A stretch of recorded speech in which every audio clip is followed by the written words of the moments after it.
Dear friends, we are ready to greet you here.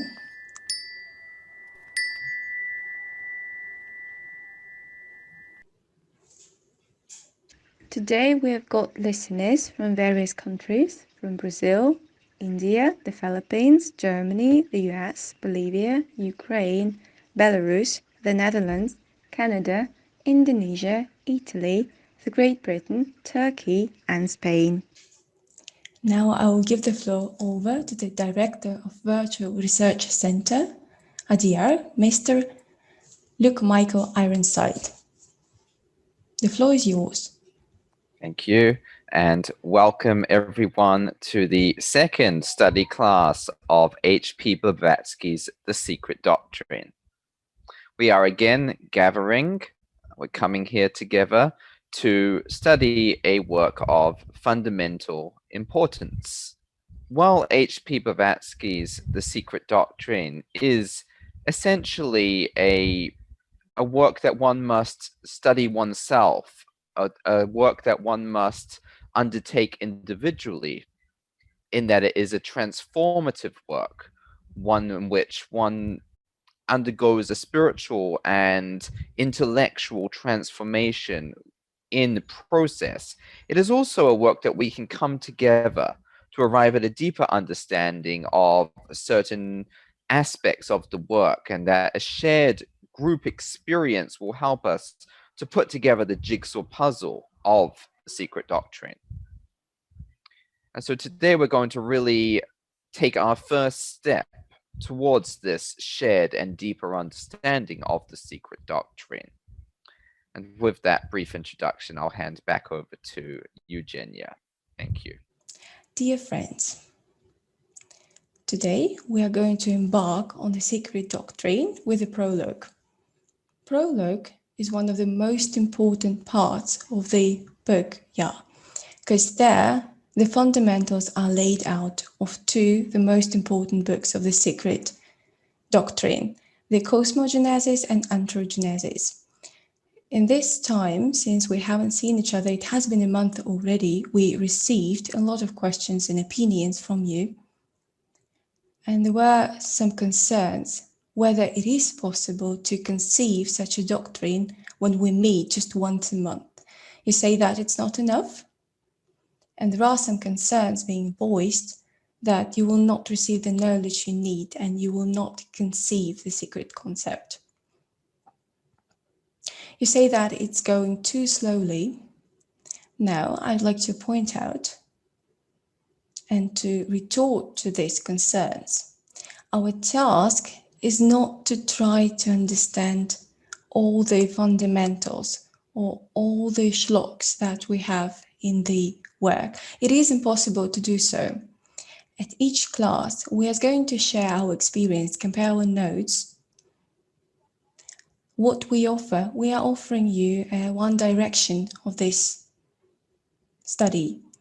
So to touch upon these works, you have to be conscious.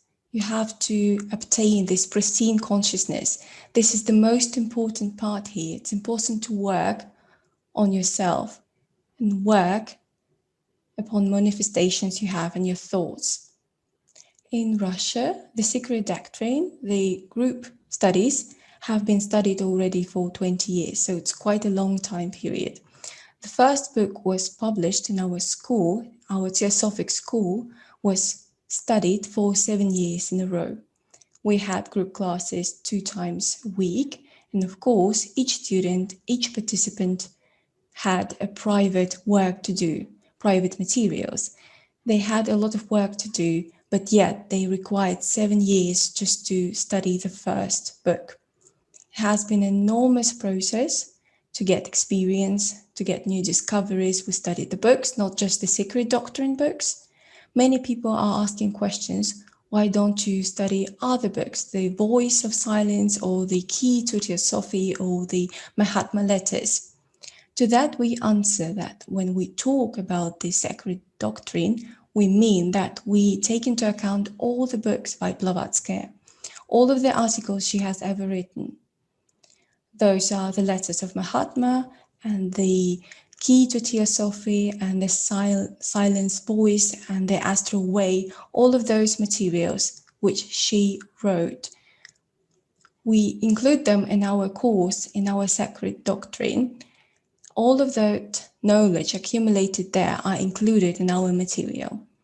So when talking about Secret Doctrine, of course, we imply studying all the materials provided by Ms. Blavatsky. This journey, this learning curve takes time, and it takes some time to master this knowledge because it requires certain transformations, inner transformations of your personality to the better. You have to change your sinister manifestations to transform them into higher intentions and thoughts. And to do that, it's not that easy actually. You have to overcome your fear, your impatience, your anger, and so on. And that's an uphill task indeed. The more bad habits we ditch, the better our understanding becomes, the more pristine our thinking becomes. Then we are more open to the knowledge we receive. We use them, we employ them, and we are getting better. That is secret knowledge indeed, because it comes from the inside. This is something that stays with you forever. This is your knowledge, these are your thoughts from now on. This is how we widen our horizons. The more pristine our thoughts become, the more active we use those strategies, the more advices and tips we use, the better knowledge we receive and our consciousness changes, it becomes more clear and pristine. That's why to study the doctrine, it takes some time. You have to understand that it's not just a certain time, a certain number. That's a lifelong journey indeed. So one never knows whom we have helped in our journey and who got this idea that helped them eventually. We don't know answers to those questions. We will never learn that actually. But if at least one person starts thinking about that and starts asking those questions and embarks on this self-improvement journey, then this person was worth all the efforts, all the understanding we have that we share here during our seminars. These online classes, like any other seminar and school materials we have, shall be considered as an opportunity to create a certain way of thinking, certain ideas and opportunities that you can grasp, you can concentrate on. And if you feel better, and if those thoughts and the directions help you while studying the Secret Doctrine, when you become understanding yourself better, then we are here for a reason. And that meditation, a brilliant meditation indeed, I think you will not disagree with me. That way, people will get more opportunities just to become better, just to become a better human being. Thank you very much to all of you who got interested in our doctrine and came here, so that we do not get distracted and just talk about technicalities, as it sometimes happens. You know, it is a distortion when you just delve into technicalities of the studies. Last time we talked about Lord Mahatma Mori, Mahatma M, as you know him. That's his another name. He has written a couple of studies under that name. From Ms. Blavatsky, they received representation. Agni Yoga is interpreted as the living ethics. This is the study which helps us to become better. That's the description of mysterious transformation and the way we give our experience to others and share the knowledge we have. This yoga is the culmination of the Secret Doctrine. It leads to practical use of that. First, it was a very powerful theoretical base, and then Ms. Rerich translated Secret Doctrine into our language, and as a result, this study was born.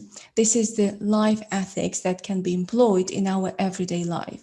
This is a story of morale, of the laws we have that we can use in our everyday life. In yoga, the Lord puts forward this idea. It's very strange indeed that people sometimes start thinking about different concepts and ideas that are of no use at all.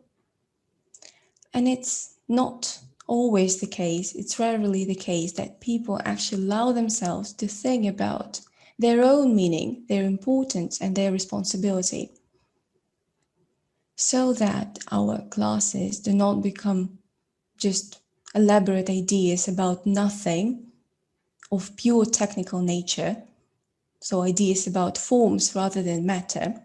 We are going to host these meetings when we will talk about very important things, about life ethics, about the ethics of life in a very sincere and open way. How we use that study, how we implement it,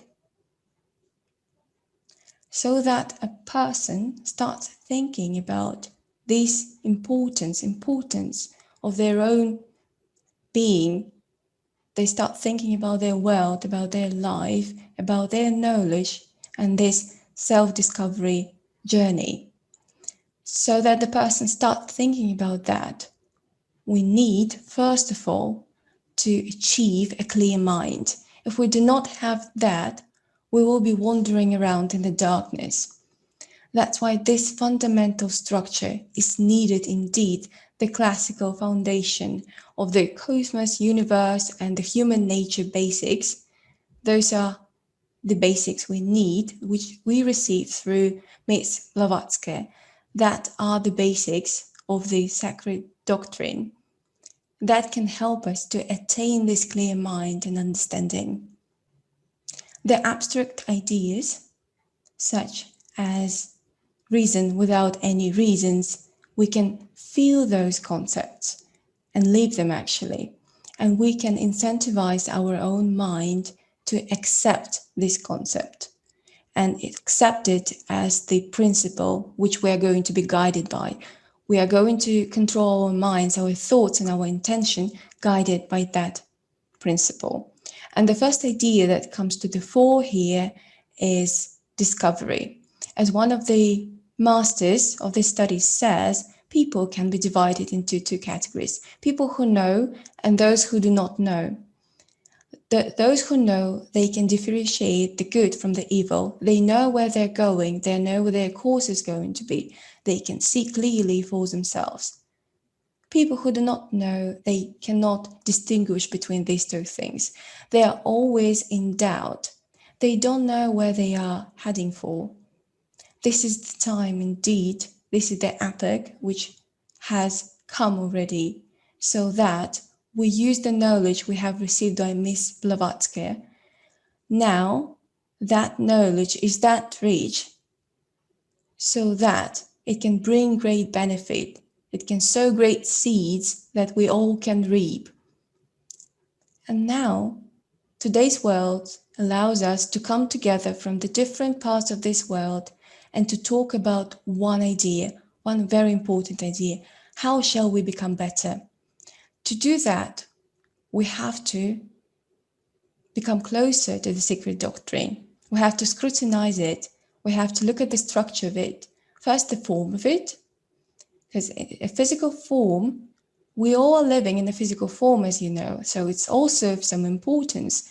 We feel things, we eat, we taste, we smell, we hear things.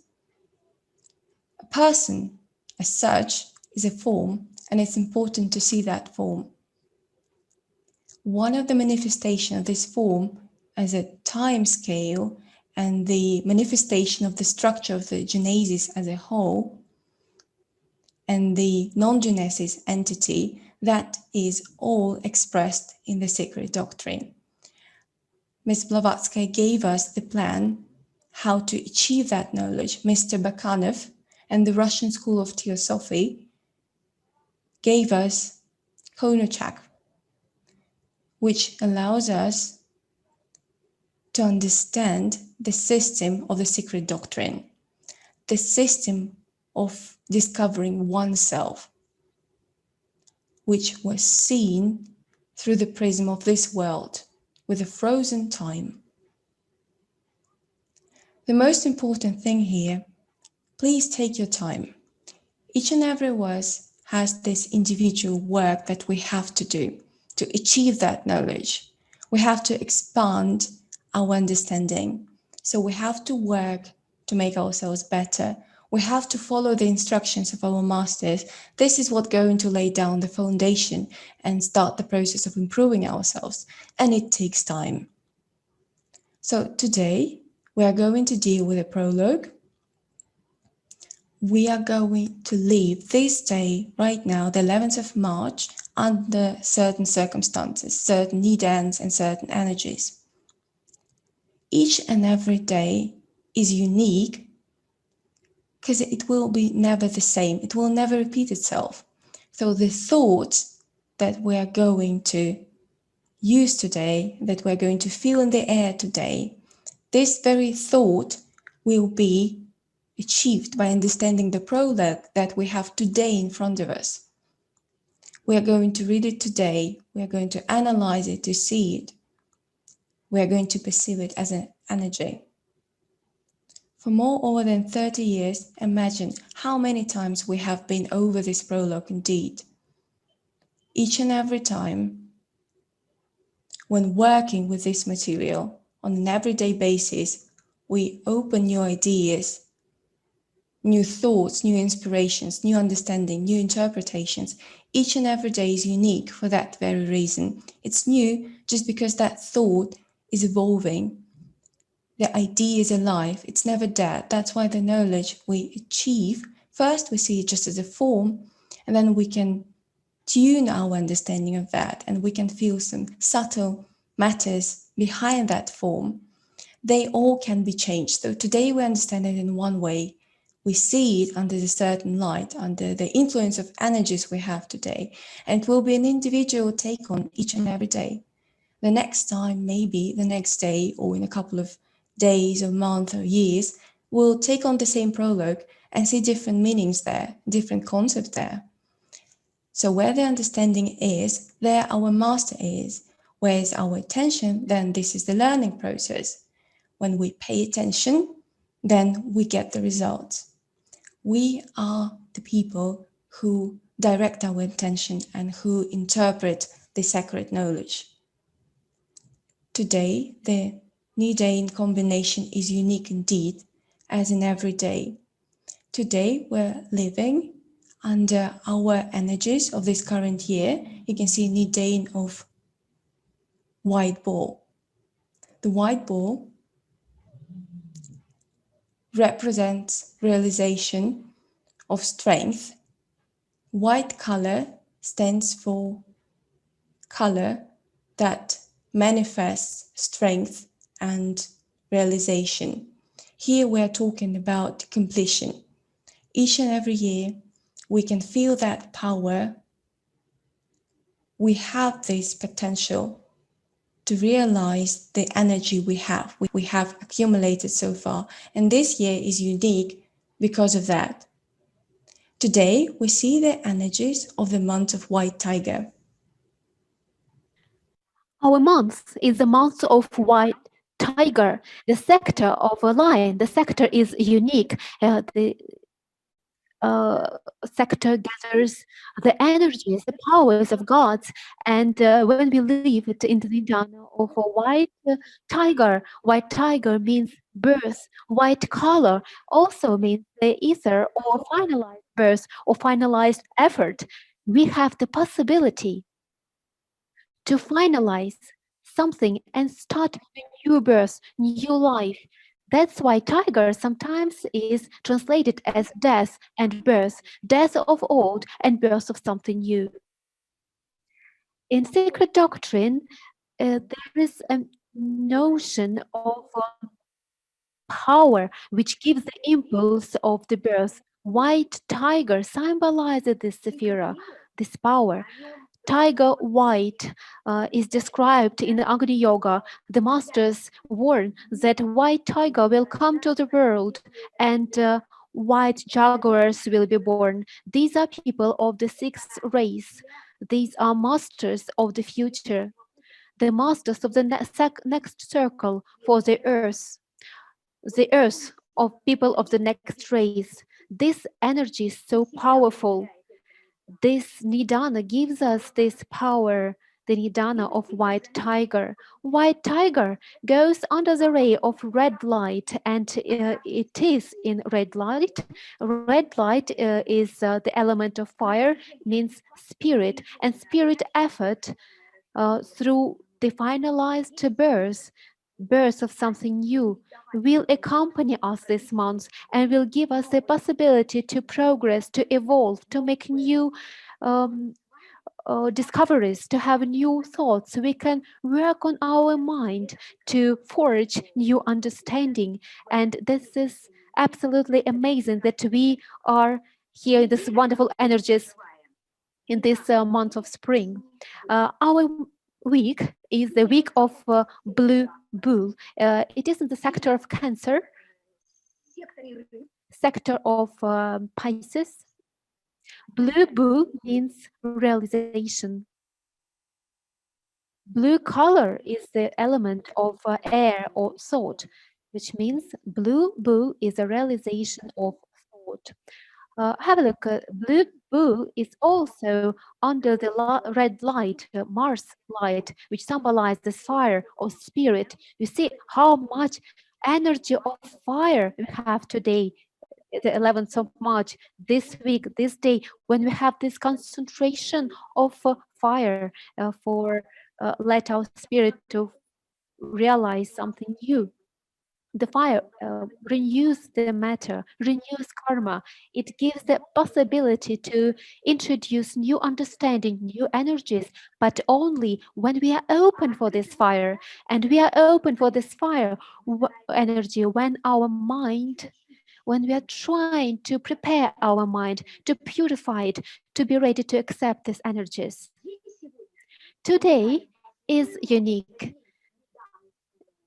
It is the Nidana of Blue Horse. Blue Horse is in the sector of Virgin constellation, in the very center of it. The Virgin sector is yellow, and yellow is the color of this fire. It's Anakarana, which means warmth, penetration to something that connects upper worlds and lower worlds. It's astral plan. Here we see powers of Shakti. Blue horse is one of Shakti's powers, which means each higher Shakti. Power of will or willpower, or the capacity to use our muscles to move. This is how this power is described in literature by our masters.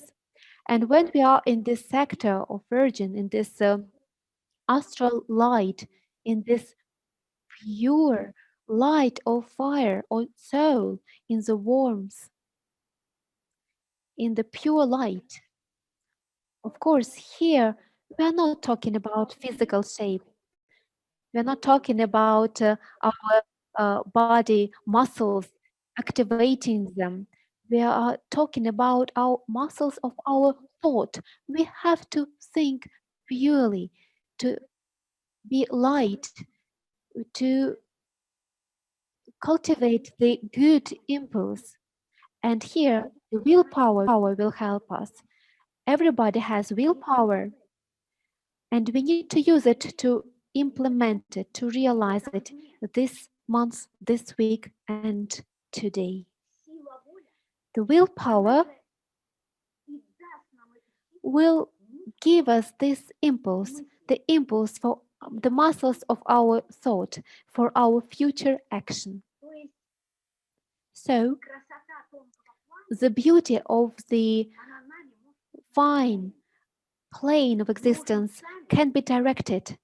We can project all the beauty, all our best impulses to the world. We can introduce the light by our soul, by the astral light, the best that we have, the impulse of good. the willpower, the mind, the goodwill, the beauty, harmony, joy, smile.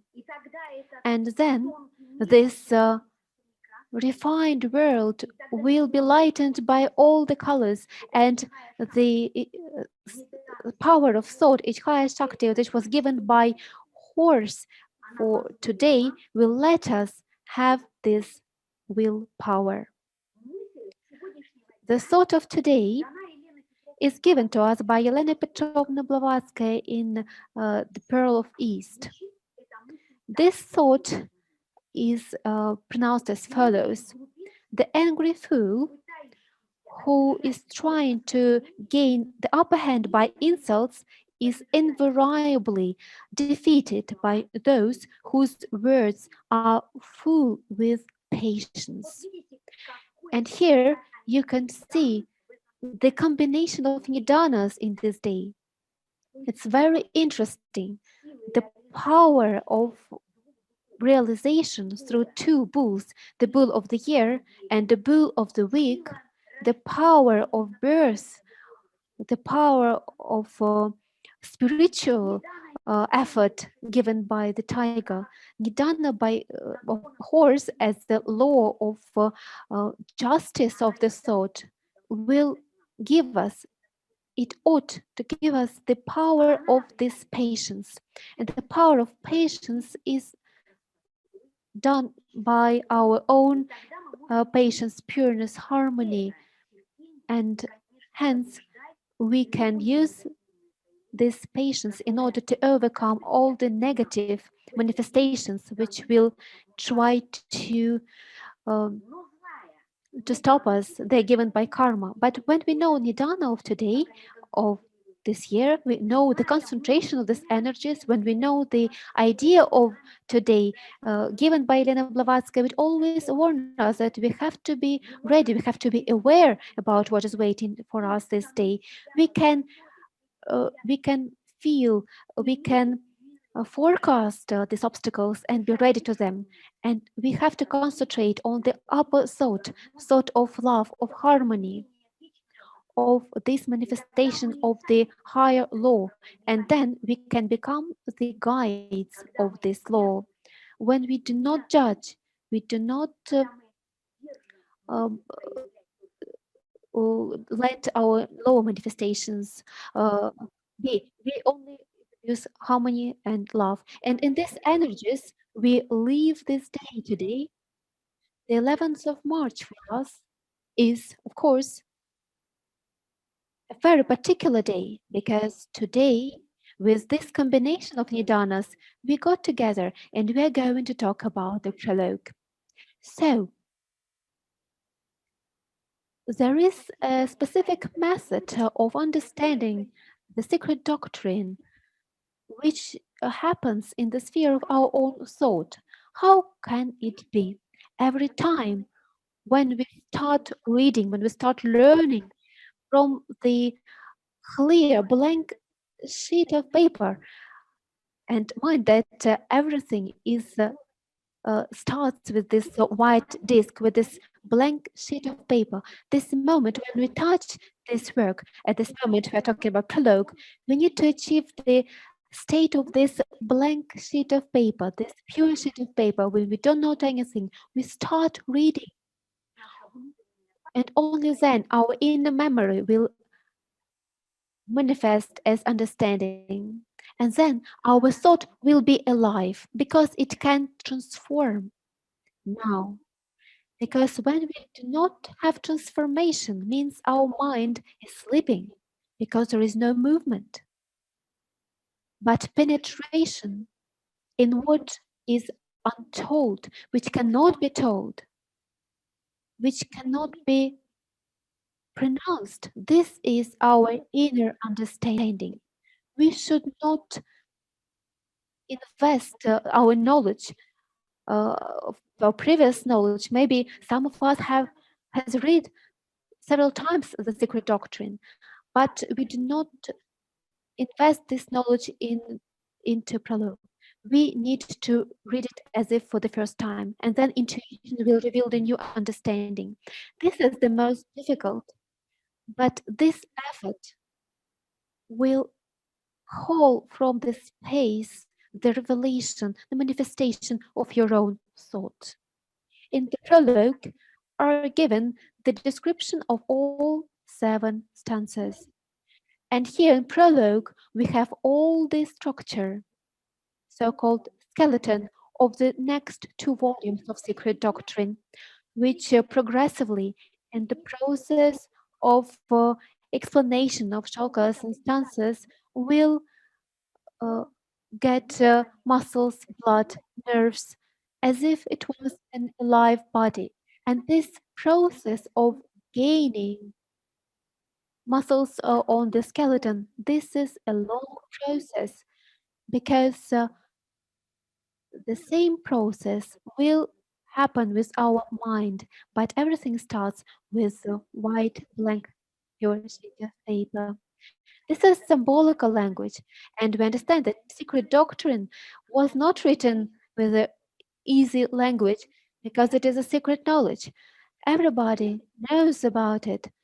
First of all, where do we see this symbolism, the symbolism of the word, in the symbolism of numbers? Because numbers are not static. Numbers is something plastic, something moving, and only with this condition the number becomes a figure. Number is something static, and a figure is inside movement which never stops. That's why Pythagoras told that God is the great geometer. When your own thought appears, everything gets alive. Let us try. How do we start? The surface of the circle, which is defined with a white color, all which surrounds it is black. Elena Petrovna writes that this is the only achievable, only understandable image for the human being, because uh, physically know something about the universe means know about past, present, and future, this consequence of phenomena. But knowing it in a moral way to understand what happened, what is going on, what will happen, it is possible for our mind. When we read the Secret Doctrine, we read about the power of the law, this immutable law of the God's entities, the spiritual entities, and its movement from outside, inside, and vice versa. The cosmic powers are getting into movement consequently. The white disk on the black background. Certain black substance and the first imprint on it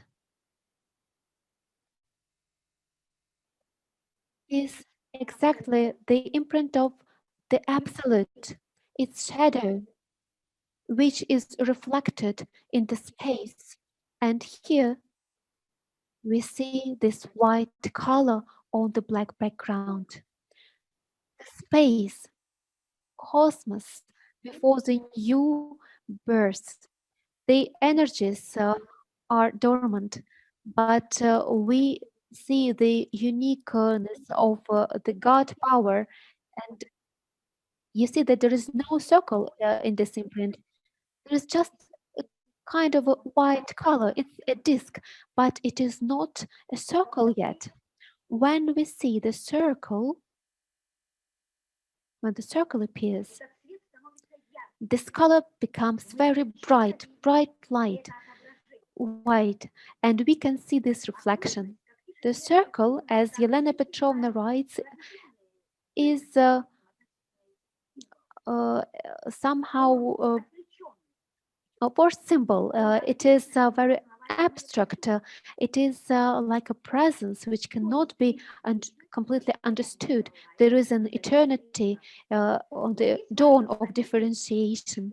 And here important to see that we see two categories of this continuity or this eternity, which is reflected by this first imprint of the energy in the darkness of the space.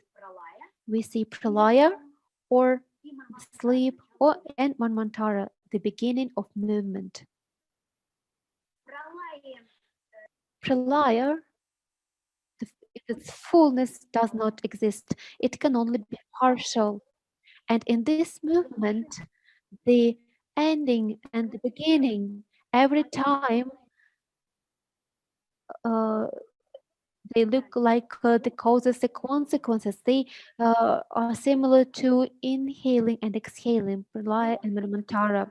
The surface of the circle is white. Whatever is beyond is black, and this plane is the only accessible for the human being. It's knowledge. And on this plane, we see Manvantara begins. In this soul, and the soul is something that is inside the circle. Here in this soul, the God's thought is dormant. The God's thought is the uh, mind, the absolute mind, which corresponds to absolute wisdom. In this circle is hidden a particular plane of the future cosmogony, which means the unique single life. It is periodically and manifests regularly because space is known. It doesn't touch the phenomenal world. It doesn't have the beginning and it will not have its ending. But the body of the space, it's a cosmic organization with every next Manvantara, with every next circle of being can be considered as the first and last in its kind because every time in its evolution happens at the upper, higher plane, and this is the meaning of evolution. The circle, as we've seen, is the cosmos of eternity before the new birth. It's emanation of the eternity of the universe in the next systems. Here we can see a point, and Yelena Petrovna wrote that this is the dawn of differentiation. We can imagine the circle as the world's egg and the point as the embryo. Later, it will become the universe, everything that exists, this endless space, endless cosmos, because this embryo sometimes is hidden when we have Pralaya, or it is active when Manvantara starts. And we have this state of Godfather state, and it has 7 folds by the eternal Father and Mother. It is an undifferentiated mass, which then becomes differentiated. It is all has 7 folds, 7 layers. Those are 7 spaces or 7 realms. The main task of this layer is to keep intact or to preserve the embryo, to keep the light of this embryo intact. Each layer is there to preserve and protect it.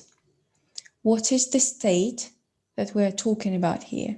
We need to wait till this manifestation of a new cycle shows itself. You can think of it as the following idea.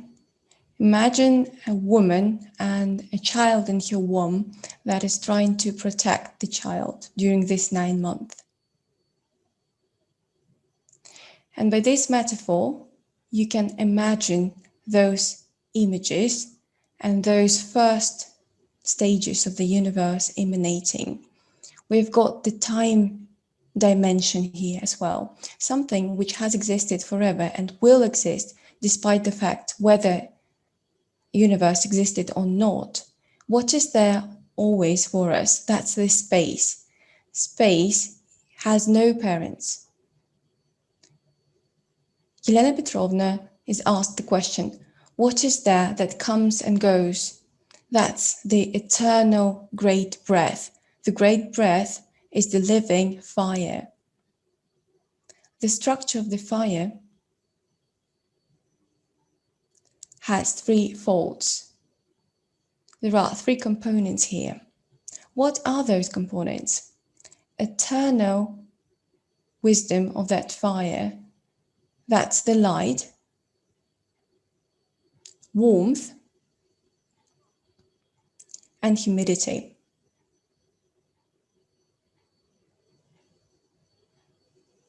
And here you can see that those three components contribute to the triangular, which is a symbol of fire. Those three elements comprise everything, and this is the reason behind all the natural circumstances and occurrences. Plato talked about the universe gods and those movements and the breath of those gods and the process when that movement is initiated and when the universes are born.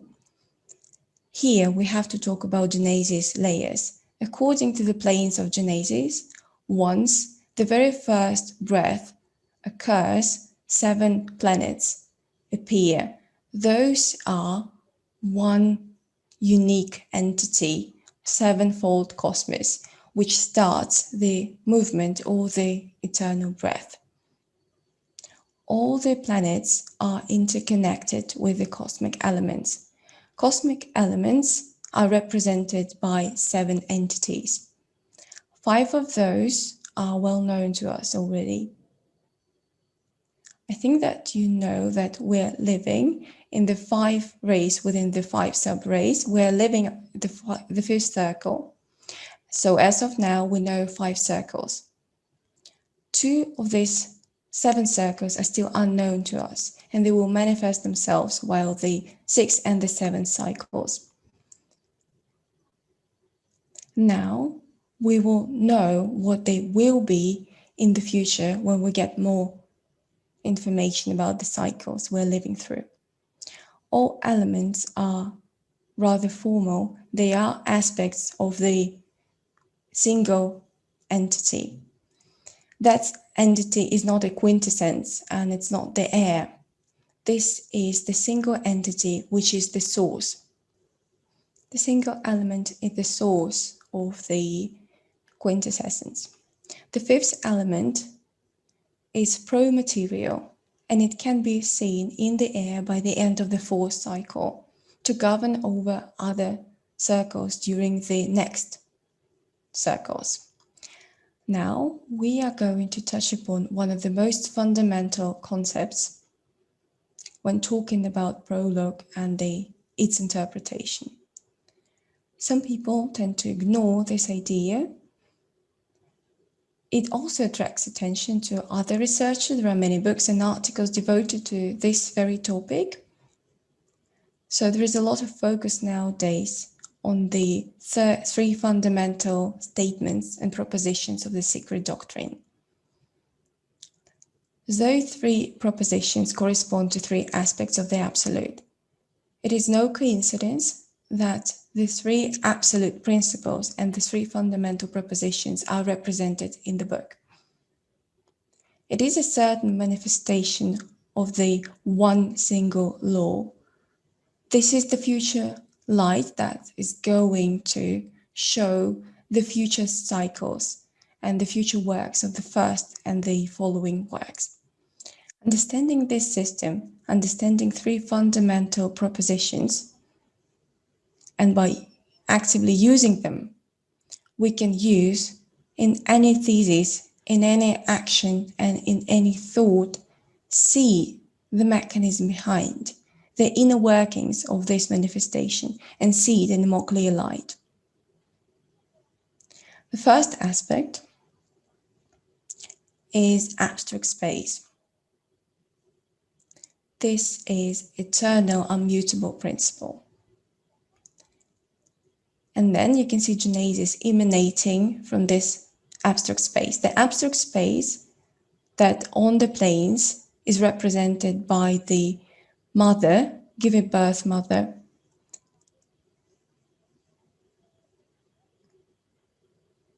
If we ignore the idea of how similar these three ideas are, then we will just waste our time and will not get to see their actual nature.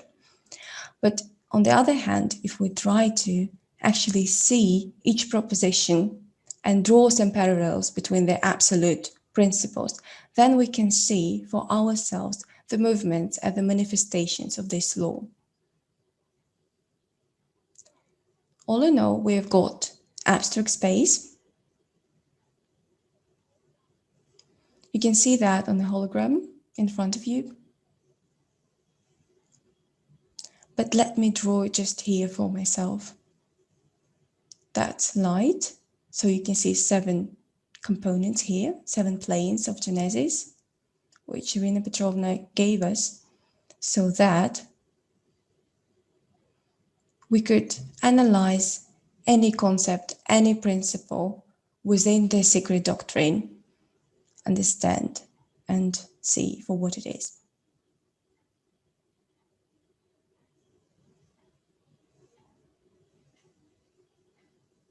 So you can see where those concepts stand on the pentagram line. Abstract space has parallels and manifestations in the mother giving birth. That's the other space, actually. That's the manifestation and the phenomena of the emanating space, outcoming being from space. So we've got genesis and non-manifested genesis. The abstract space is the eternal mutable principle. Mother giving birth, on the other hand, is the outcoming principle within this system. The second aspect is called duration. Duration, which then becomes time. This is the element, this is the position of the absolute system, something that correlates to periodicity. So you can see that things change, something appears, disappears. We can see ebbs and flows. When we fall asleep, then we are awake, then we are born, and then we die. Periodicity here is understood as a cycle, the cycle which then becomes time. And this is what you're supposed to understand under this parallels between these two principles. The third aspect can be called the great breath. The great breath becomes life. Inhale and exhale principle. This is also called the life wind. And this third aspect is the exact parallel of the third principles, the third aspects of the absolute. Why are they similar? Because they correlate to our soul.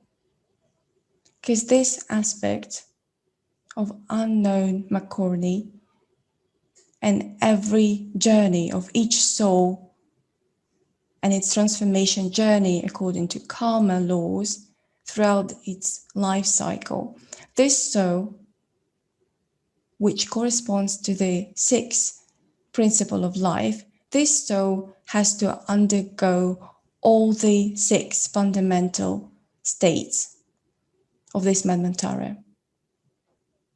What does it mean?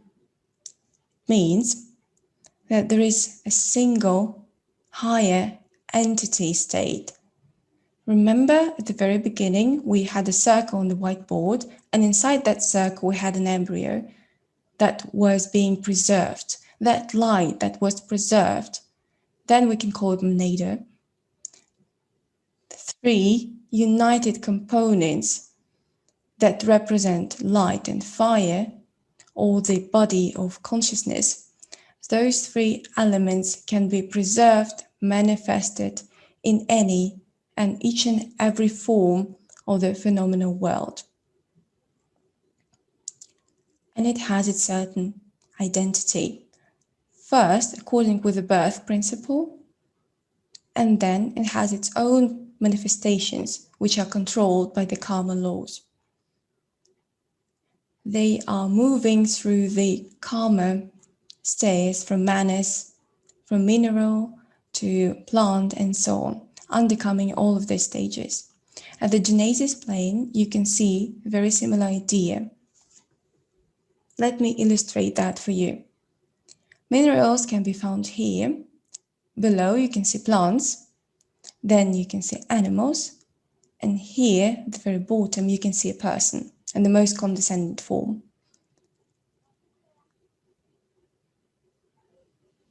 This is a hierarchy of a certain single form. You can see all of them here, which is represented in each initial form and manifested there in the phenomenal world, from a mineral, then to a plant, animals, and then to a human being. In the prologue, we can observe the structure of the Secret Doctrine. And this first idea that we discussed, the eternity principle of unlimited, immutable nature, here we cannot discuss or elaborate on that actually, because it is beyond our comprehension. We have a single immutable truth that is the principle beyond all of the life occurrences. That's the reason that the genesis.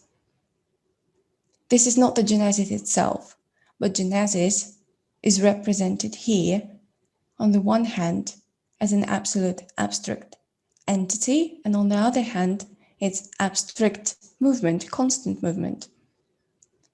It seems to be quite easy to comprehend, yet if we do not see it for what it is, such abstract notions as space, movement, breath, won't mean much to us. They will be just the abstract concept that we do not grasp. And here we have planes of understanding that can help us.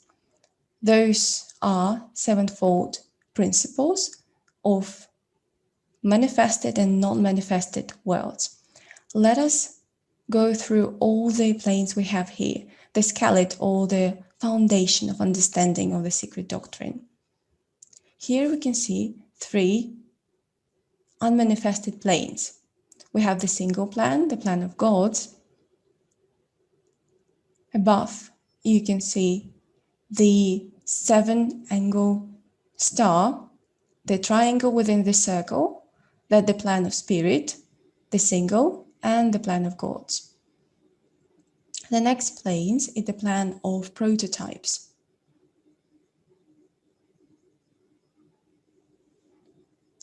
Here we can see 3 unmanifested planes and 3 manifested planes below.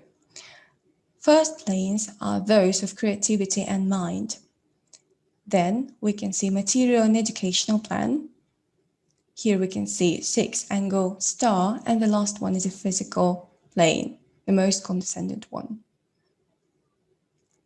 The absolute space is represented by 3 manifested planes here.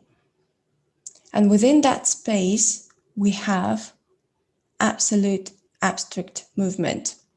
The reason why manifestation will come to happen on the 4 layers below, 4 layers below that.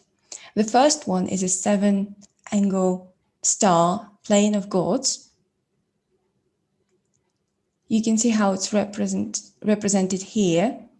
Then the next star which flows into the plane of creativity and mind.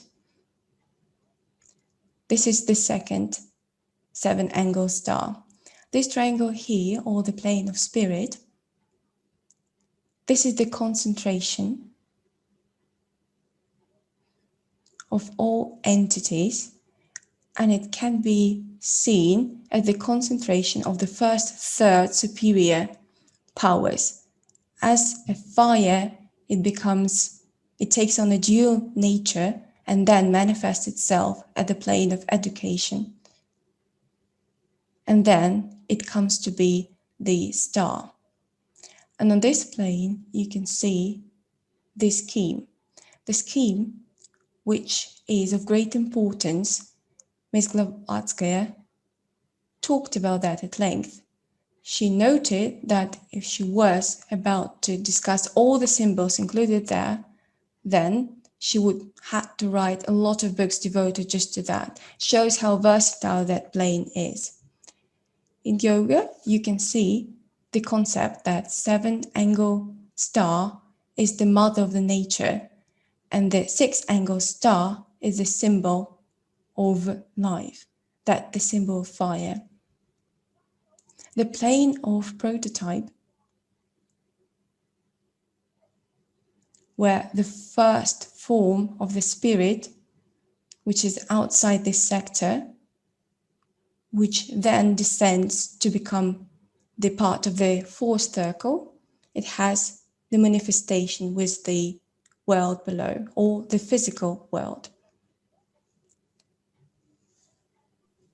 This is how we can see where the unmanifested becomes manifested, because any esoteric and exoteric understanding can be applied to these planes of being and thus penetrate to understanding of any symbols and notions. We can see how Elena Petrovna describes and answers to the questions of her disciples who were asking, what is the single and eternally existing? Elena Petrovna answers, it's the space. What is something that existed always and was unique? The answer is embryon in the geometry root. What is something that always comes and goes? The answer, the great breath. Yet we have 3 eternal. No, the 3 are single, are the one. The one that has always been single, that exists eternally and expands, is also single, and this is space. Of course, all this is very beautiful. This like a musical the basis of the music of spheres, which starts this sound, the notes of everything that exists and does not exist, the manifested and manifested in this triadic description, or the planes of being. We can consider what is this. We are talking about these 3 unmanifested planes. Is this space? This triangle in the spirit, or the triangle of spirit in the plane of spirit, is the germ in the root. This point in the prototype's plan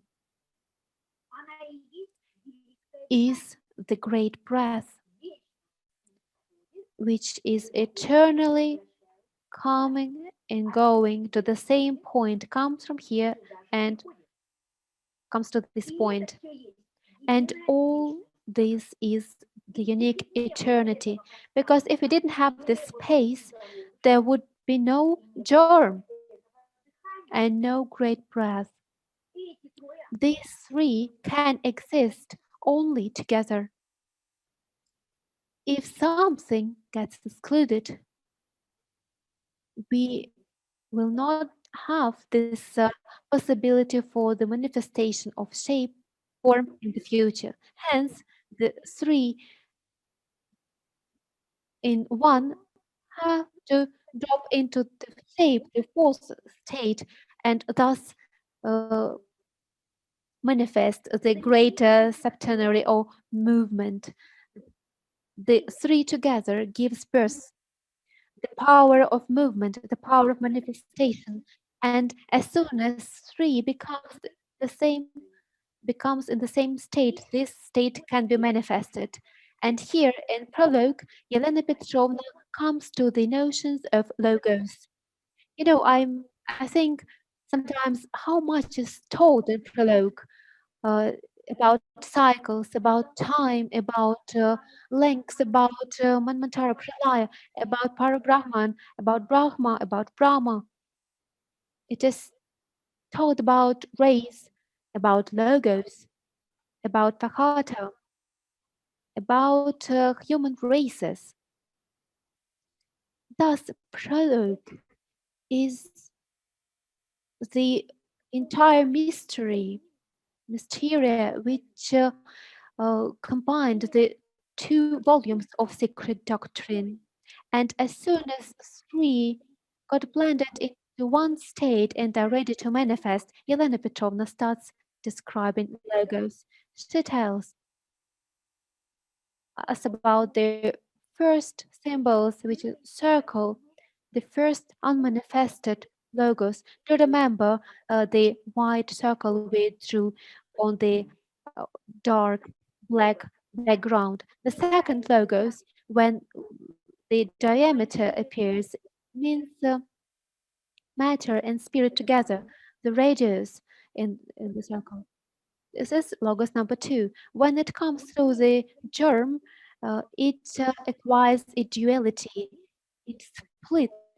The single gives birth to duality, and thus we have the birth of mind, 3 radius in the circle. What is logos? It means movement or great breath. The great breath means movement, the, the inner movement and external movement. Of course, yes. What does it connect it to?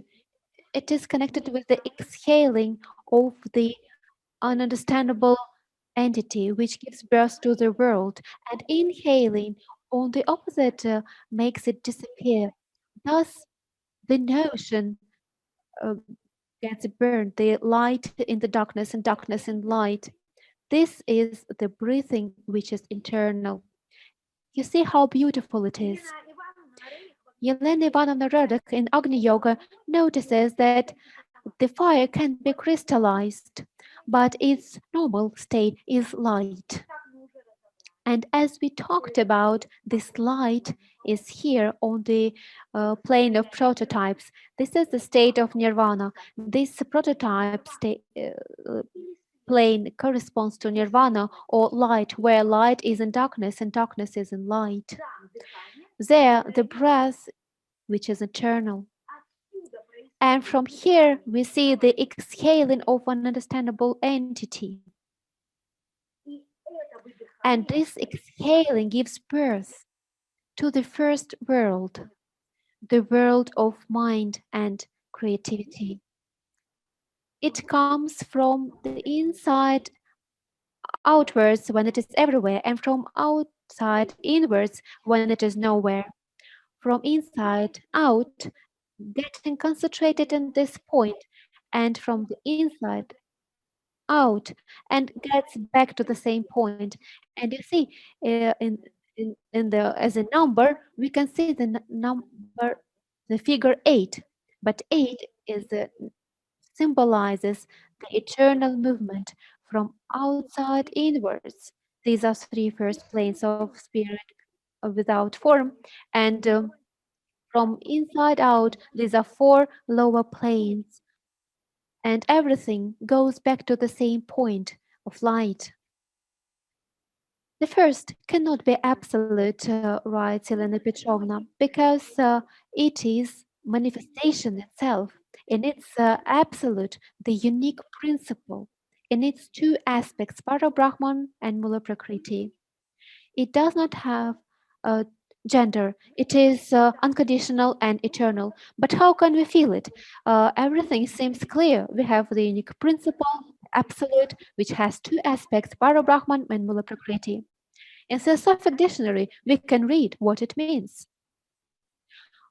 We also can be helped by the planes of existence of being. Parabrahman is collective cosmos in its eternity and limitless. What does it mean? The infinity. Infinity is that. It is not masculine nor feminine aspect or gender or power. It is something that unites it together. It is something that does not have this exact specific name. It is something unmanifested. There is no ego in that. And we have this. It means any eternity which can be countable becomes this. There is ego inside. It is something manifested. This is how we can see the infinity, the three planes of spirit without shape, and the states of infinity in this eternal movement from the beginning, when we start differentiation and finish in the same point and the same point again and again, endlessly. That is something unmanifested. This is something manifested. This means ego or selfishness, egoism, something manifested in this simple form that Helena Petrovna gave us in Prologue. We can see the whole system or the law of identity, which is described and explained in the next two volumes in every stanza. You know what is interesting? That despite the fact that in the first three stanzas of the first volume, we are going to be in the state of unmanifested, undifferentiated, the state of this absolute, which Elena Petrovna describes in three stanzas. Despite this, every sloka will touch every manifested plane of being. Thus, our mind, our conscious, gets ready to the description of everything that was unmanifested when it becomes manifested. Starting from the fourth, fifth, seventh stanzas of the Secret Doctrine, we'll describe in more detail these uh, notions. We will know the reason of it. You see how this work is genius. At first, it explains us reasons, and then we see manifestations. But before the reason, we see the unconditional reason. And this is the only work which reveals the state of unconditional, unreasonable reason.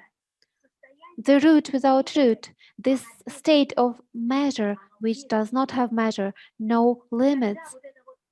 And thus this abstract state will develop, expand our imagination in the way that afterwards we can operate these notions, feel them, penetrate them according to the development of our minds.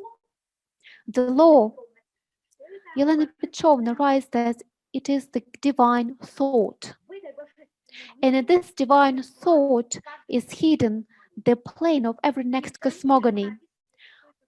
Later on, she describes what are these planes and who realizes these planes. If there is a plane, somebody has to realize it. Who is it? Who are they? They are gods, they are planets, and zodiac signs.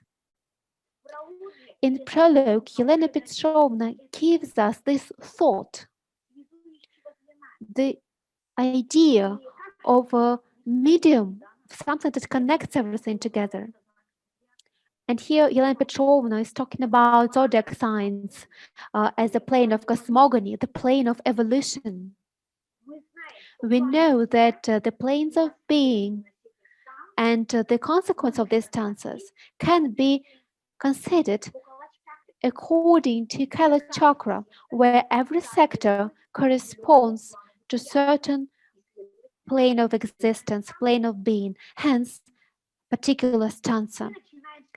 We start from the first sector, which is the sector of the prime fire, the Aries zodiac sign. This is first stanza, the absolute, the state of absolute, where we see particular nidanas colored with the particular element color that have particular ray, and every sector has its own hierophant or the uh, main entity, and this sector is under the hierophant of red horse.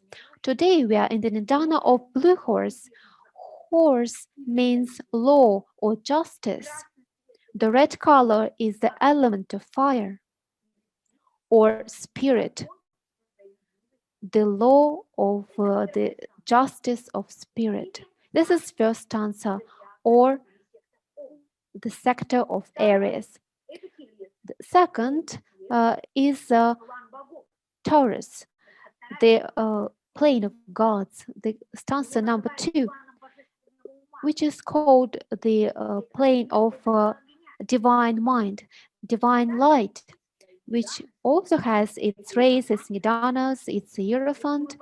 And if we consider the hierophant of the yellow sector of Taurus, it is a yellow snake. Have a look at the center of Kala Chakra. The yellow snake is biting its own tail and surrounds tetragrammaton, the 6 pointed stars, which means the heart of master. The blue color means pure mind, pure soul, pure energy, which keeps this light in this real unique correlation. The third sector is twins. The blue color, the color of spirit, stanza number 3. It's Mahat or mind. First, second, and third. The spirit, soul, and mind. Or mother, father, and son. Or Atma, Buddhi, and Manas all together. Next one, number 4, zodiac sign, the Cancer, corresponds to the plane of prototypes or fourth stanza, Zian. It's Akasha. Black color, element of water, pre-existing water, and hierophant is the black rabbit. Rabbit means knowledge. The element is water. Akasha, the pre-existing knowledge. Here they get together in prototypes plane. They have their own rays, nidanas, and direction of the space. And the next sector, fifth sector, is the sector of lion, the plane of mind and creativity. And here we are leaving the months of the white tiger. In the beginning, we talked about it, which corresponds to this finalized birth, this effort of the fire. The hierophant of this sector is the red tiger. We know that the red color is the spiritual birth. And here we see Tian Kogans. It is the first manifested 6 ray stars, the plane of mind and creativity, stanza 5. Next sector is sector of Virgo. Sector is of a yellow color. This material and educational sector. And stanza 7 goes through all the zodiac signs from balance to Scorpio, Sagittarius, Capricorn, Aquarius, and Pisces. The 7th stanza goes through all the other sectors of Kala Chakra. This is how we can talk we can say that planes of existence correspond to color chakra sectors corresponding to dhyana stances. And knowing that every one of us was born under exact nidana, that today is also defined by a certain nidana, week, month, year, century. These are all symbols, all signs, the reasons and consequences and the links between them. We can know it, and like thus, this knowledge will reveal our our way of thinking, and this clear mind will develop us, will make us ask questions. Who am I? How do I interact with the world?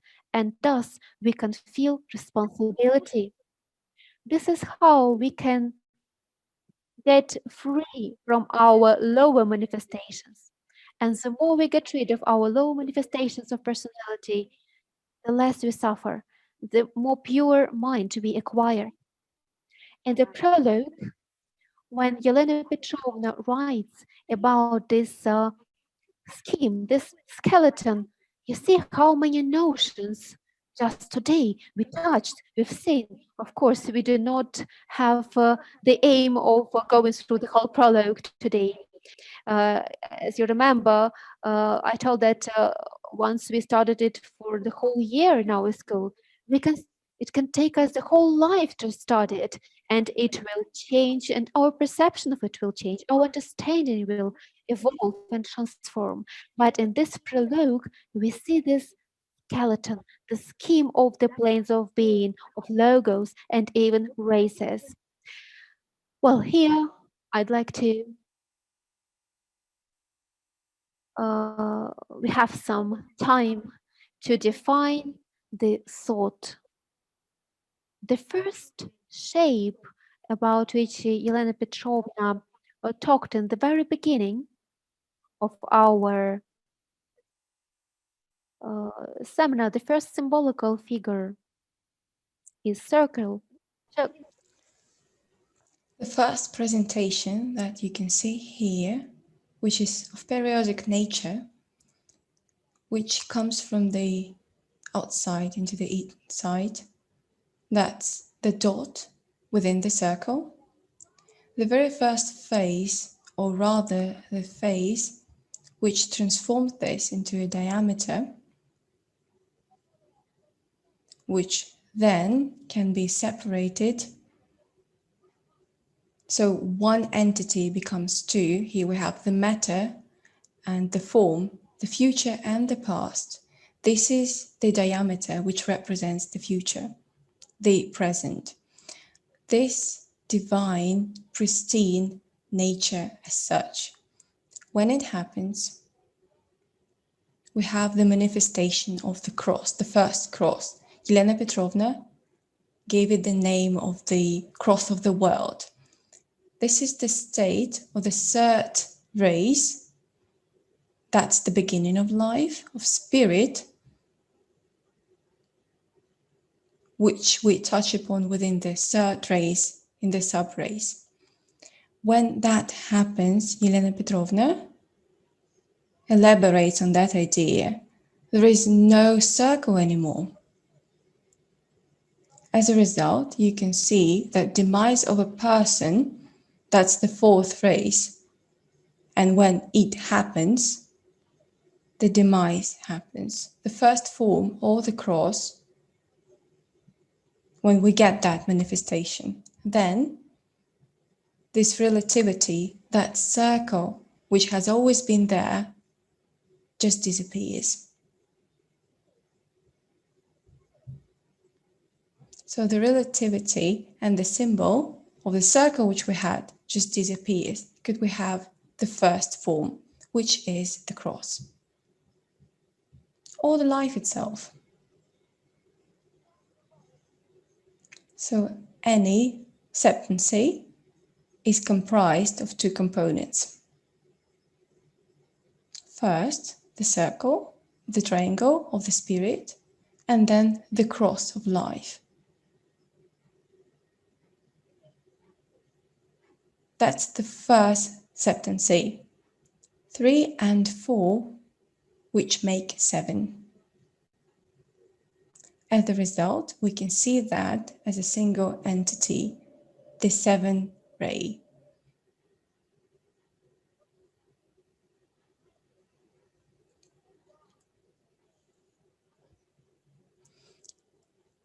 When we study it as researchers, when we look at the planes of genesis, when we investigate the symbols, we actually penetrate this sphere and we try to feel that.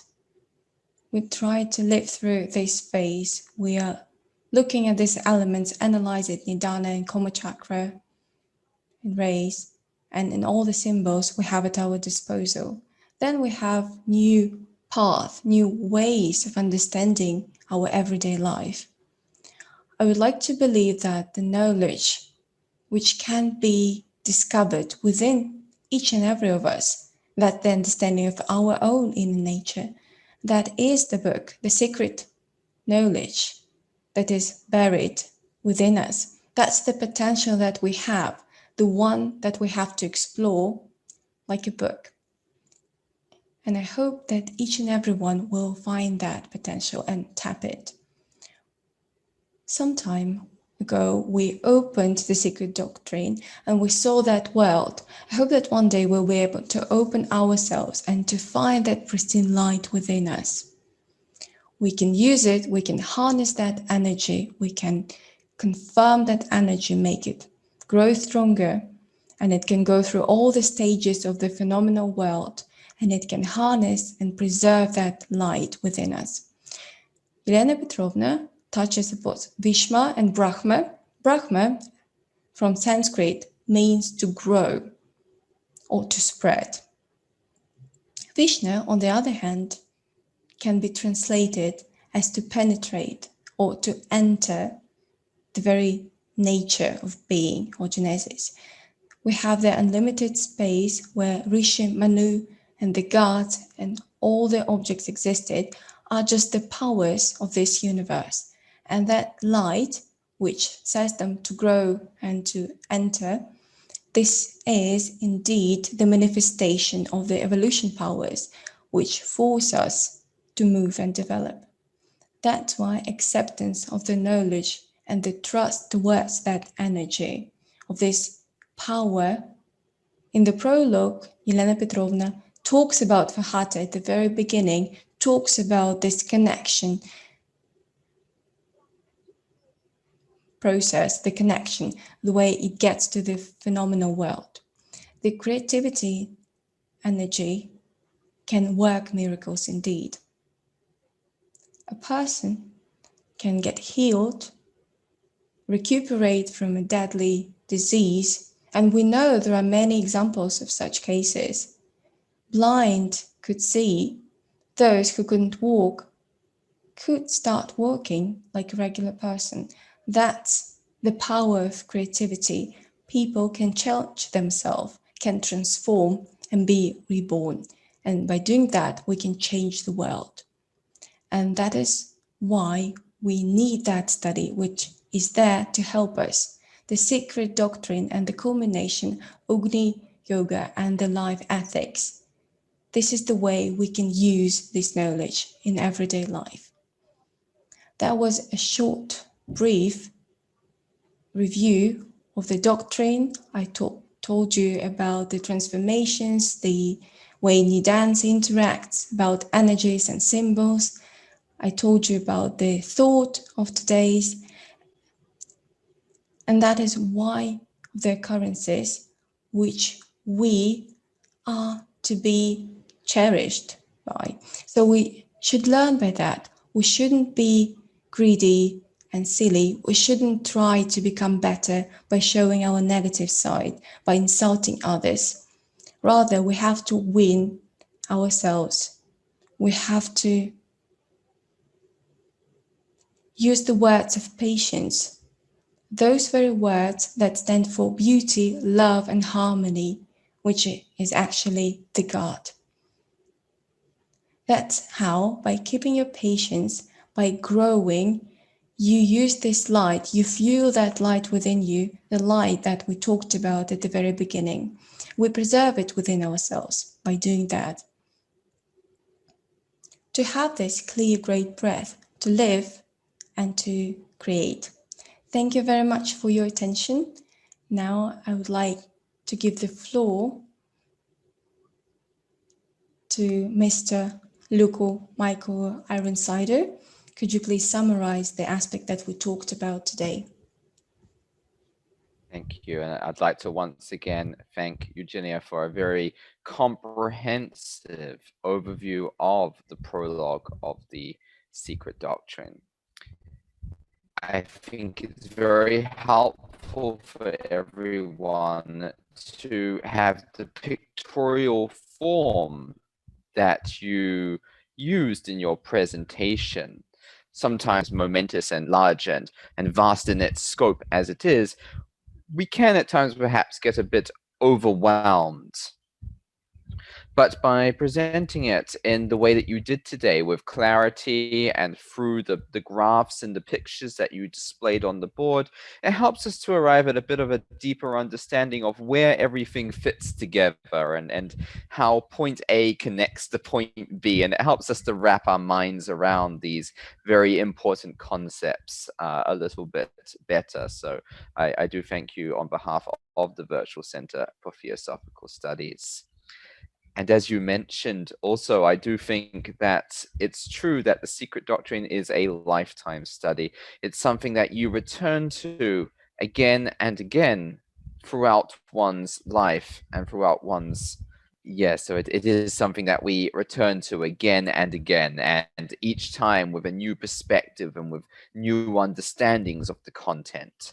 So I'm sure as we continue throughout the study, there will be much more to learn. Thank you once again. Thank you very much to Virtual Research Center and personally to the director, Mr. Luke Ironsides, for organizing this meeting, this online masterclass, where we have the opportunity to share our experience, to share our vision, despite the fact that we do not communicate with the audience here, we still feel their presence. We feel that they are there by our side. They reinvigorate us and give us power to create. We feel this space. As you know, thoughts are materials, they are alive. And those boundaries that we have, they get diminished by the fact of our pure thoughts. We are all together in this. I would like to thank our interpreters who worked together, who made this interpretation possible. Olga Tomchuk and Daria Gasanova, thank you very much for your interpretation. Thank you for assisting us, for keeping us in touch. Thank you for us being able to understand each other, to hear each other. I would like to actually express my gratitude to technical support team, Yuri Gusina, Alexandra Gusina also. Thank you very much for streaming and recording this video. Also, I would like to thank technical support for providing us the presentation, visual aid and sound. And despite the fact that we didn't see the way they work, this approach to doing their job, they kept this streaming flowing without any problems, flawless. Thank you very much for doing that. Thank you for being with us. As you know, we are going to host meetings once a month, and this month is enough indeed for working on ourselves. You can watch seminars, you can read books, and you can study the Secret Doctrine. You can try to go through the symbols, draw them for yourselves, see the Cornet Chakra, read more about New Danes, see how they interact, see what the day brings to you. We're going to publish all the materials we have today. They're going to be sent to your email so that you could study them and work with them in groups or individually.